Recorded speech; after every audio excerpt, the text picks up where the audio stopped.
Your birth month equals where you have to stay for a week. January, the forgotten town. A decrepit town that has been long abandoned. The buildings are rotting, and the ground is littered with corpses. Food is somewhat difficult to find. There are care packages scattered throughout the town in houses. These contain food, water, and rarely a weapon. There is a limited amount, so you have to ration what you find. Sleep is difficult. The creatures here are relentless and won't let you get much rest. Try not to make much noise. They're attracted to sound. If a horde comes, fighting your way out is the only way you'll survive. Lastly, there is a man here who is the only resident of this town. This man is known as the Father. He is very skilled. If you can find him and make him trust you, your chance of survival will only go up. February, the fun room. An infinite narrow blue hallway with clouds painted on the walls.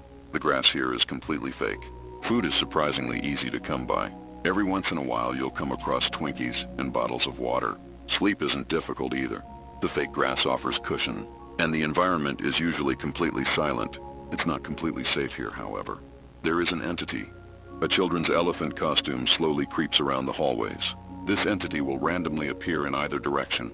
If you ever hear footsteps while you're sleeping or looking in the opposite direction, you need to immediately turn around and look at it.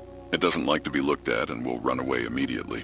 If you fail to stop it before it gets to you, the entity will slowly creep behind you and begin suffocating you. March, the Galactic Highway.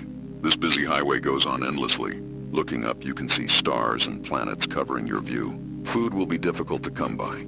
You'll have to signal for people to pull over and ask if they have any spare food or water. Sleep isn't too difficult.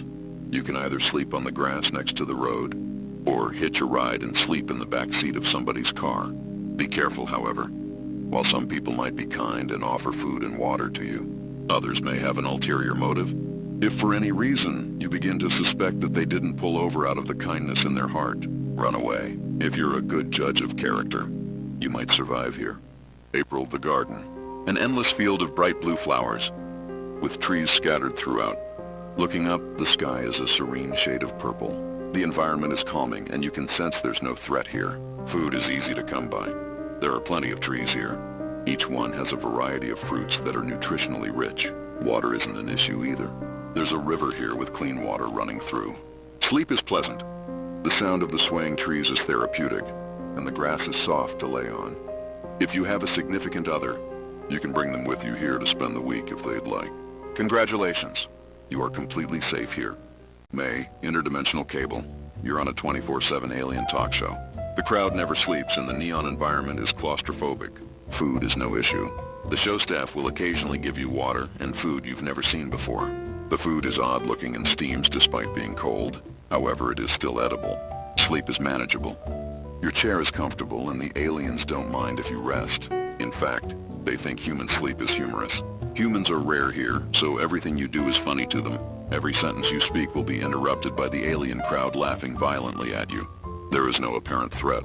As long as you don't offend them, you'll survive here. June, the dungeon. A stone labyrinth that confuses you the deeper you go. This place is extremely dark. The only source of light you'll find are the torches that are mounted on the walls. You'll want to carry one of these with you at all times. Every once in a while you'll come across a bottle of water and restaurant leftovers. Sleep is difficult. The ground is hard and wet. Make sure before you rest, you're in an area with a lot of light. There is a creature roaming the dungeon. A deer-like entity with backwards legs. The entity will always freeze for a couple minutes when it comes into contact with light. You will use this time to get away and hide. Make sure your torch stays lit.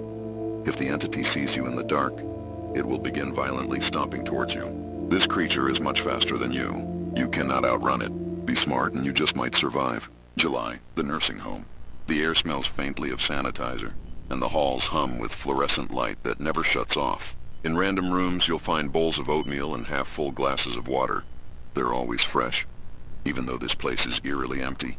It feels like everyone left just 5 minutes ago. The intercom is still functional. You'll hear it crackle sometimes as if someone's about to speak. When it does, stop moving. The voice will call out a name, always a first and last. Hector Salamanca, please return to your room. When that happens, a new entity appears somewhere in the building. Each name it calls is different, and each one has its own way of finding you. Once the name is called, you have 30 minutes to survive. After 30 minutes, the entity will calmly walk back to its room. Good luck. August, a nostalgic room. This place feels familiar and has a warm and comforting ambience. The TV is constantly playing reruns from old cartoons you remember. Food is no problem. Every once in a while, snacks you remember from your childhood will appear on the couch beside you. Sleep is very easy here. The couch is cozy, and the warm CRT hum of the TV will put you to sleep. Next to you is an item catalog and a red marker. Anything you circle in this catalog will appear right in front of you within 5 seconds. There is no limit to the amount of items you can circle. There are no entities in this place. Congratulations!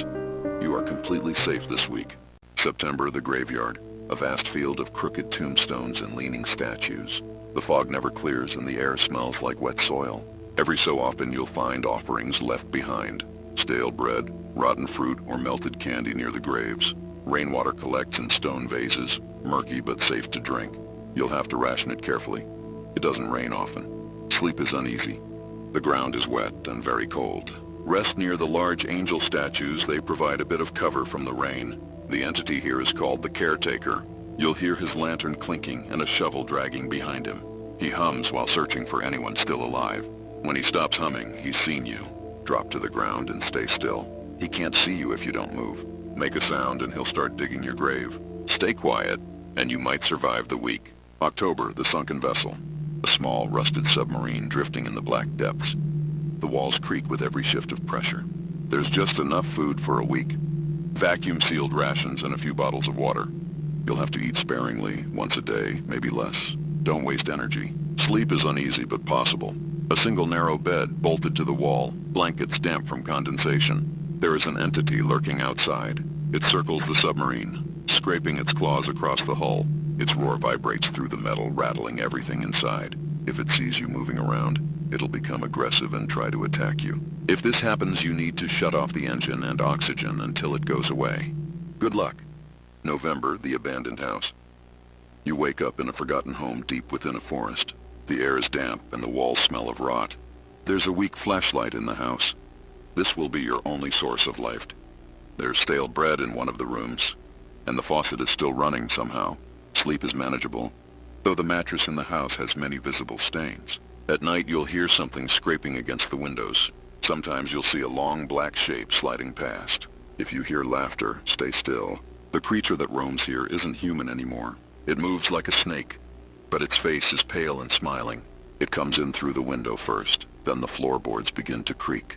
Don't look at it directly. As long as you ignore it, it'll eventually leave. December, the grass. An endless plain of green grass that stretches far beyond the horizon. Your only point of reference for where you are is a brick building that exists here. Food isn't too difficult to find. Sometimes you'll find a can of water and a bag of chips. Be careful, there is something in the water. It makes you forget. There's a figure in the distance moving a little closer day by day.